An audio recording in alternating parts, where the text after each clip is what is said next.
Bloomberg Audio Studios. Podcasts, radio, news. This is the Bloomberg Daybreak Europe podcast, available every morning on Apple, Spotify or wherever you listen. It's Thursday the 16th of January in London. I'm Caroline Hepker. And I'm Stephen Carroll. Coming up today, Israel and Hamas agree to a 6-week ceasefire, pausing a war that has devastated Gaza. Slower US inflation sparks an everything rally across markets as traders boost expectations of interest rate cuts from the Federal Reserve. Plus, an extreme wealth warning. President Joe Biden calls on Americans to be wary of the mega-rich in his farewell address. Let's start with a roundup of our top stories. Israel and Hamas have agreed to a ceasefire, pausing their 15-month war and releasing dozens of hostages. It's hoped the 6-week halt in fighting will lead to a permanent end to the conflict, which has almost totally destroyed the Gaza Strip. US President Joe Biden hailed the deal. At long last, I can announce a ceasefire and a hostage deal has been reached between Israel and Hamas. Fighting in Gaza will stop, and soon the hostages will return home to their families. Both Biden and President-elect Donald Trump claimed credit for the agreement, which will see 33 hostages captured by Hamas released. Israel will withdraw from populated areas of the Gaza Strip and release hundreds of Palestinian prisoners. After the deal was announced, Israel's Prime Minister Benjamin Netanyahu's office said several details still needed to be worked out. US core inflation slowed marginally, triggering one of the largest relief rallies in years. Prices excluding food and energy costs rose by 0.2% last month. That was less than analysts had estimated. Austin Goolsbee is one of a trio of Fed policymakers saying that the latest data means a soft landing is in sight. The trend continues to be improvement in inflation. I'm still optimistic for 2025 that we can continue growing and have a soft landing.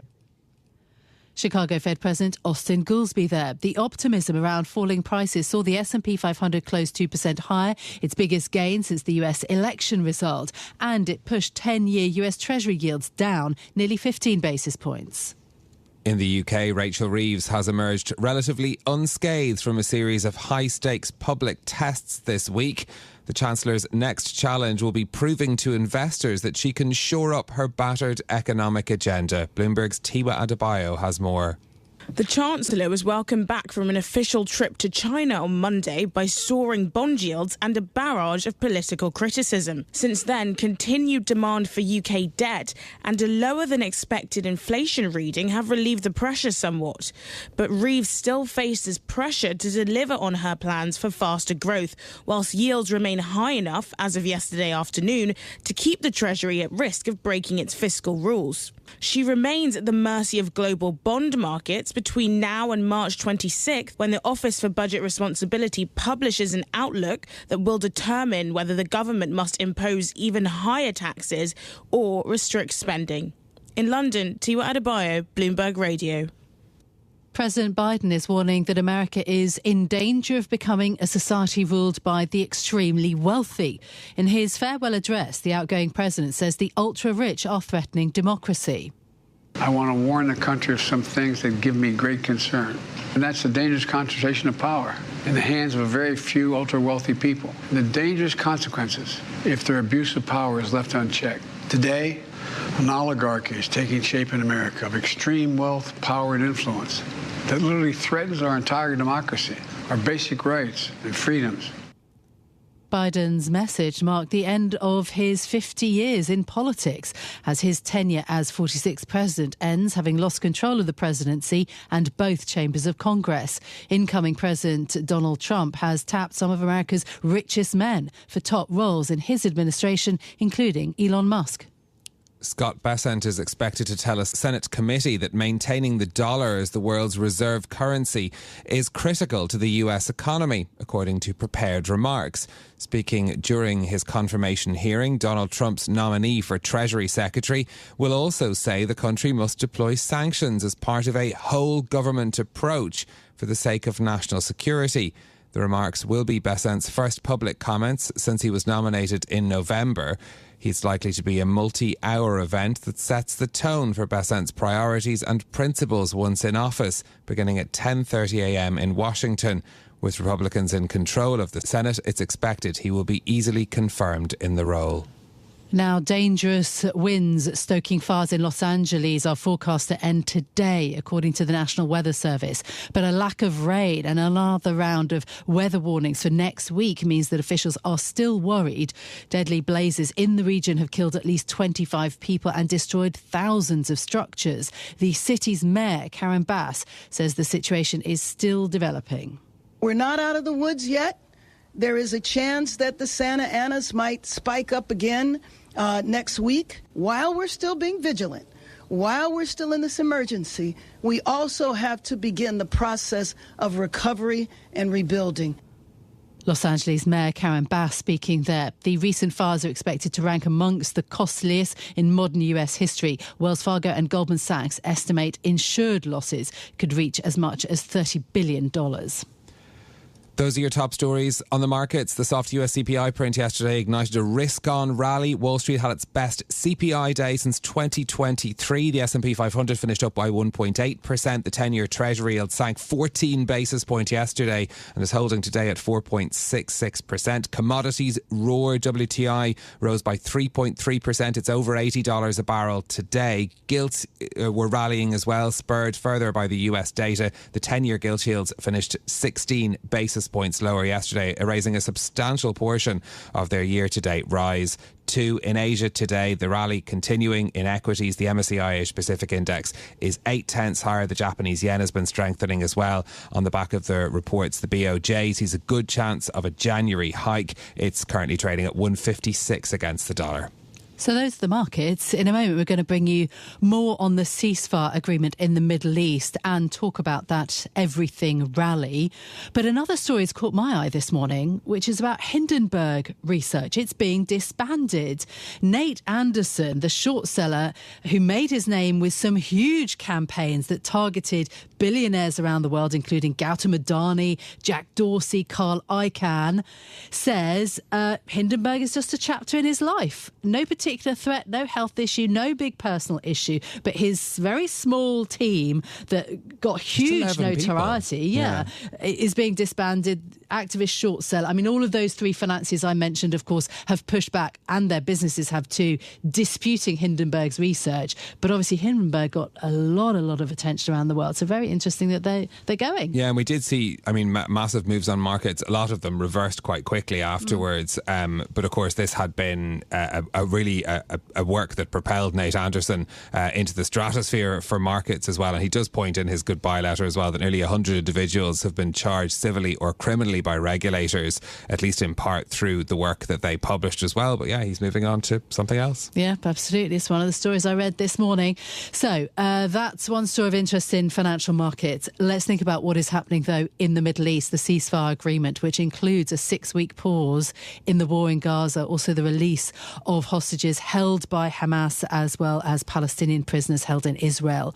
Dana Craich, who leads our breaking news team in the Middle East, joins us now for more.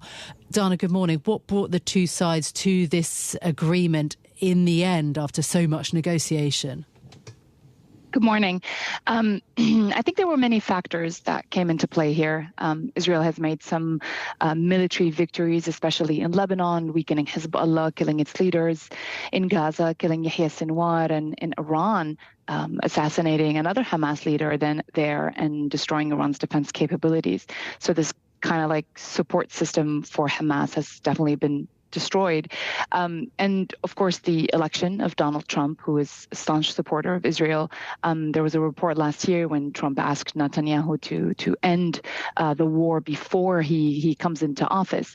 And of course, that tweet that was directed at Hamas from President Trump when he said, get to a deal or all hell will break loose. I mean, that must have gone to Hamas's head as well, understanding that Trump is that staunch supporter of Israel, and he can and would give the green light to Israel in ways that are different from Biden and without any condition.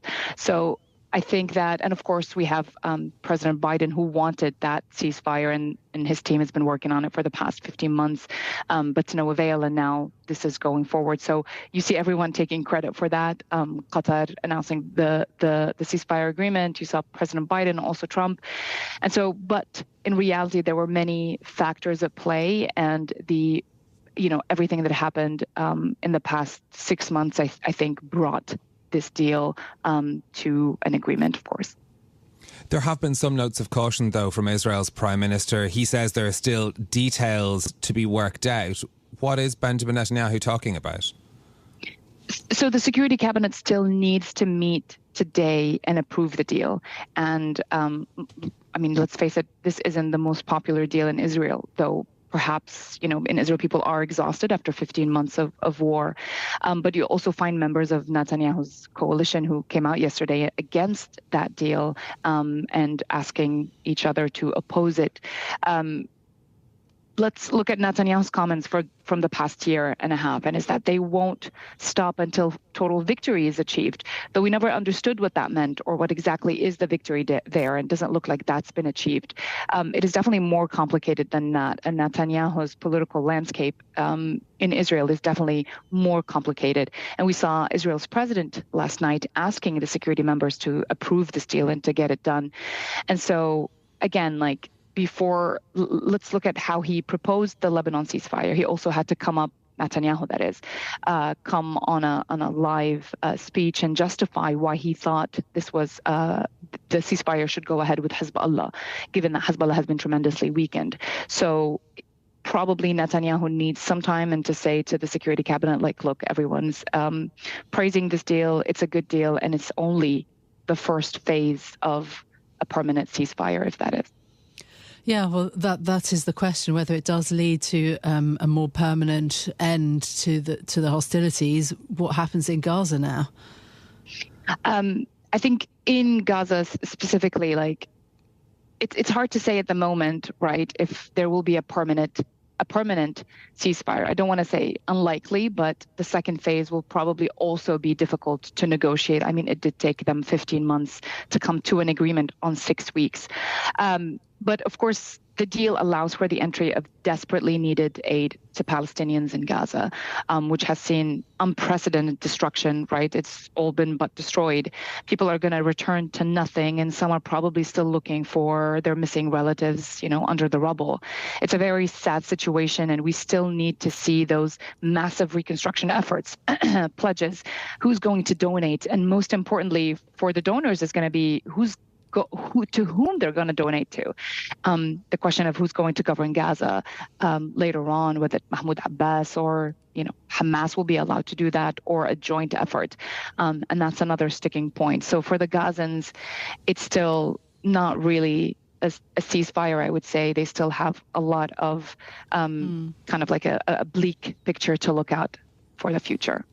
Okay, Donna Craich leading our team of Middle East breaking news reporters. Thank you very much. Now, let's reflect on what's been happening in markets. The US inflation data that was published yesterday, it started something of an everything rally on the markets. The softer than expected core reading reinvigorated bets that the Fed will slash interest rates sooner than thought. Let's get our Markets Live strategist, Mary Nicola, to take us through the data then that we saw yesterday. It gave the markets such a boost, Mary. Yeah, it's really clear from the reaction of the market that just how one-sided positioning had become. So traders were looking for a higher than expected number, especially after we saw ISM prices paid, and there were thoughts that there's a lot of tariff front loading. And so a softer one seemed to have blindsided a lot of traders. So while the decline in core inflation is encouraging, it's important to keep in mind that it's still above the Fed's 2% target. And then if we look at the 6-month annualized change in core CPI, that actually jumped to 3.2% after falling below 3% for 5 months. And the reason why I highlight this particular number is it's the preferred measure that the likes of Fed Governor Christopher Waller prefers. So that number is actually not very encouraging. So I would say it's way too early to declare victory and that inflationary concerns are over, but the reaction does show you just how one-sided the market was. So what are the market expectations for the Fed now after this print? So traders were pricing in a very conservative path for the Fed. So only roughly one cut, while the Fed dot plots had penciled in 2 cuts over the next for this year. But after these numbers, we're now between 1 to 2 by the end of the year. But I would warn that this is likely to sway dramatically over the course of the year, especially with the slew of uncertainties around trade, fiscal policy, and then, of course, inflation and jobs. Meanwhile, of course, there's the jobs report happening on Friday. A word briefly, though, on the yen rallying, also on the back of a report about the Bank of Japan seeing a possible chance of a rate hike this month.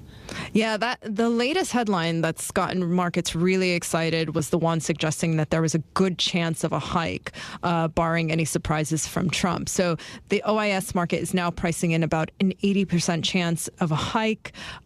Just last week, it was less than a 50% chance. And this headline is probably the clearest signal and the most explicit signal that we've gotten from the BOJ, putting January as a very live meeting. And that should help the yen. But the currency was already receiving a boost, as you mentioned, from that everything rally that we saw. But now the cat's out of the bag for a rate hike, and the BOJ will need to deliver to sustain that rally for the yen.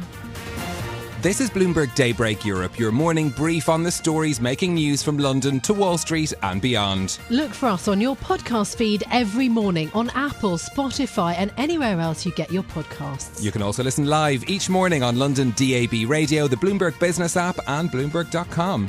Our flagship New York station is also available on your Amazon Alexa devices. Just say, Alexa, play Bloomberg 1130. I'm Caroline Hepker. And I'm Stephen Carroll. Join us again tomorrow morning for all the news you need to start your day, right here on Bloomberg Daybreak Europe.